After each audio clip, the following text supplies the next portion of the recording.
ప్రియమైన వారలారా, యేసుక్రీస్తు నామమున మీకు నా ప్రేమపూర్వక శుభాకాంక్షలు. ఎలా ఉన్నారు? బాగున్నారా? సంతోషంగా ఉన్నారా? మనం ఎప్పుడూ మనసానందంతో సంతోషంగా ఉండాలి. అదే యేసుక్రీస్తు యొక్క ఇష్టము. కనుకనే దేవుడు మీతో మాట్లాడుచున్నారు. సరే, ఈ దినం దేవుడు నాకే వాక్యం ఉంచారని అనుకుంటున్నారా?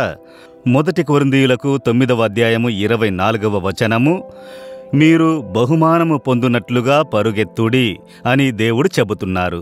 అదేమనగా పరుగు పందెంలో అనేకులు పరిగెత్తుతారు చూసారా? పరిగెత్తు అందరూ కూడా నేను జయించాలి, నేను గోల్డ్ మెడల్ తీసుకోవాలి అన్న భావంతో పరిగెత్తుతారు. జీవితం అనేది ఒక పరుగు పందెం. మనందరం జీవితంలో పరిగెత్తుతూ ఉన్నాము. కనుక దేనివైపు పరిగెత్తుతున్నాం? అపోస్తులుడైన పౌలు చెబుతున్నారు, నేను యేసుక్రీస్తు వైపు పరిగెత్తుతున్నాను అని.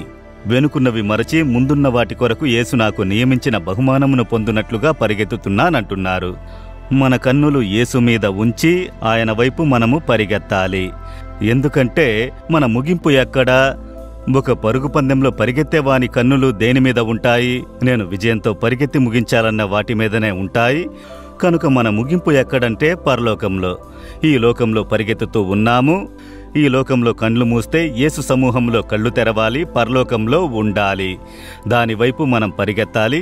అలా పరిగెత్తినప్పుడు చూడండి, వారు మిగతా వేటిని చూడరు. పరుగు పందెమందు పరిగెత్తు వారిని చూశారా? ప్రక్కలో కూర్చుని అరుస్తూ ఉంటారు. ఈ ప్రక్క ఆ ప్రక్క తిరగరు. ఒకే వైపు ఫోకస్గా దాన్ని పొందుకొనున్నట్లు పరిగెత్తుతారు. మీరు నేను కూడా పరలోకమును మన కండ్ల ముందు నిలిపి, యేసుని కండ్ల ముందు నిలిపి, ఈ లోకంలో కళ్ళు మూస్తే యేసుకు ముందు నిలవాలి. ఆ భావముతో పరిగెత్తాలి. అను విధముగా ఎప్పుడూ మనసులో నాటుకోవాలి. ఇదే అపోస్తులుడైన పౌలు చెబుతున్నాడు, మంచి పోరాటం పోరాడి తిని, నా పరుగు కడముట్టించి తిని, నా విశ్వాసము కాపాడుకొంటిని, ఇక నీతి కిరీటము నా కొరకు పరలోకంలో ఉంచబడి ఉన్నది అని చెబుతున్నారు. ఒక నిశ్చిత చూశారా? మనకది ఉండాలి. నేను పరిగెత్తుచున్నాను, నా పరుగును కడముట్టించదను, యేసుని విడిచి తొలగిపోను, ఆ ప్రక్క ఈ ప్రక్క తిరగను. లోక జీవితం ముగిసినప్పుడు పరలోకంలో నేను యేసుతో కూడా ఉంటాను. నా కొరకు ఒక కిరీటంతో యేసు కనిపెట్టుకుని ఉన్నారు. అదే మన నమ్మకము. అందులో స్థిరంగా ఉండి పరిగెత్తాలి. అలా పరిగెత్తినప్పుడు హెబ్రీలకు 12:1 చూస్తున్నాము, ప్రతి భారమును సులువుగా చిక్కులు పెట్టు, పాపమును విడిచి మనకు నియమించిన పరుగులో సహనముతో పరిగెత్తాలట.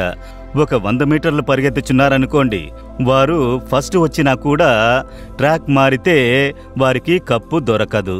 కనుక ట్రాక్లో పరిగెత్తాలి. దేవుడు మనకు నియమించిన పరుగు మార్గం ఉన్నది. మిమ్ములను దేనికి దేవుడు పిలిచి ఉన్నారో అలాంటి మార్గంలో పరిగెత్తాలి. అందరూ సంపూర్ణ సేవకు పిలువబడిన వారు కాదు. మీరు బిజినెస్ మ్యాన్ అయితే అందులో కరెక్ట్గా పరిగెత్తాలి. ఒక ఇంజనీర్ అయితే అందులో కరెక్ట్గా పరిగెత్తాలి. మనకు దేవుడు ఏ జీవితమును అనుగ్రహించినాడో దానిలో పర్ఫెక్టుగా పరిగెత్తుతూ ఉండాలి. అప్పుడు మన పరుగును మనం విజయంతో ముగించెదమని జాగ్రత్తగా ఉండాలి. పొందుకొనున్నట్లు పరిగెత్తాలి. యేసు తోడుగా ఉండి మనల్ని ఉత్సాహపరిచి బలపరుస్తూ ఉంటారు. మిమ్మల్ని చూసి చెబుతున్నారు, సగంలో నిలబడిపోయారా? విశ్వాసంలో తడబడ్డారా? పరుగు మార్గంలో చాలని నిలబడ్డారా? కాదు, పరిగెత్తండి, పరిగెత్తండి, ఇంకా కొంచెమే జయించెదరని దేవుడు చెబుతున్నారు. చెప్పండి, దేవా, నేను పొందుకొనున్నట్లు పరిగెత్తాలి, సోలిపోను, మధ్యలో నిలబడను, ఆఖరి వరకు పరిగెత్తి విశ్వాసమును కాపాడుకొని విజయంతో ముగించెదను. యేసు నామములో ఆమెన్, ఆమెన్.